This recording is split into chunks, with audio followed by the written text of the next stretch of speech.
medicine and STFM grew out of a social movement. As Gail Stevens said, the time was right, the idea was right. A need for access to medical care for everyone was crucial to the rise of family medicine and remains at the center of our training and care delivery today. So I think, based on my experience, that a new model of population health is emerging in our country. I do not think primary care is any longer the correct term to use for this. Because what we're doing now is we're including elements of population health management that goes well beyond what most traditional primary care has done. And this is clearly interdisciplinary with much public health, mental health, and specialty care competencies included at the point of care. The new model is based on personal and team responsibility.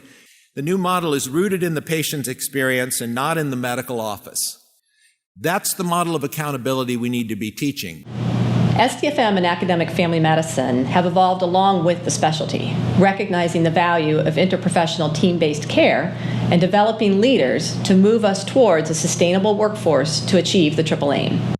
And I believe academic family medicine has been a leader in interprofessional teams and interprofessional medical education and valuing the roles of people in addition to physicians. And the governance restructuring to me has been so incredibly valuable because it takes that level of diversity one step further. Instead of just credential diversity, it also is what people bring in terms of their geography, what they bring in terms of their race and culture, what they bring based on gender. So it's wonderful to see the diversity and the true attention being paid to that on a lot of levels. We actually started the group on minority health. And, we had an aim to look at how do we support underrepresented minority faculty to become successful in academic family medicine. But also, how did we work to promote more people of color becoming involved in the organization and in the leadership of the organization? I think that we have been enormously successful in getting people of color involved in the leadership of STFM. STFM understands that in order to address the challenges that we're facing, family physicians need to be visionary leaders.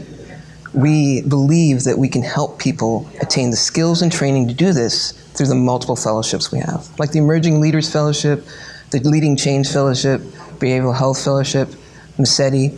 They're all in place in order to provide the skills to faculty to be able to go on and teach leadership, ignite and inspire the students and learners. While our roots were formed in medical student education, our vision is to become the indispensable academic home for every family medicine educator. STFM has taken on a huge role in family medicine graduate medical education, forming a committee to provide insight and resources to address the needs of family medicine resident educators. Recent products like the Residency Accreditation Toolkit, the Residency Curriculum Resource, and other online resources that are currently in development are aimed at helping us meet accreditation requirements, as well as provide some consistency in family medicine resident education. Over the past couple of years, the STFM Research Committee has trained faculty on how to ask relevant research questions. SIRA is generating new knowledge, and the STFM conferences are really packed with sessions on how to produce a scholarly work.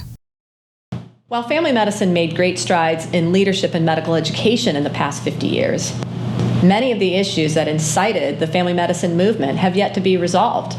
And we're facing new challenges in funding, getting paid appropriately for services, and a lack of social accountability. The more difficult issues for STFM and for the discipline of family medicine are external to the organization. The continuum of medical education is disjointed. Healthcare in the United States is fragmented, costly, and relatively ineffective. Neither the educational system nor the delivery system encourages students for careers in family medicine. Our government, our patients, and our learners look to us to develop the workforce that's needed to improve healthcare outcomes and lower costs in America. I don't know of another time in the last 25 years where there's such a sense of opportunity. If we're not there at the table advocating for patients, I don't know who is the advocate for patients. So I ask of myself and others who are the present of family medicine, as well as those of you who are our future. Where are we headed next, and what are you doing to get us there?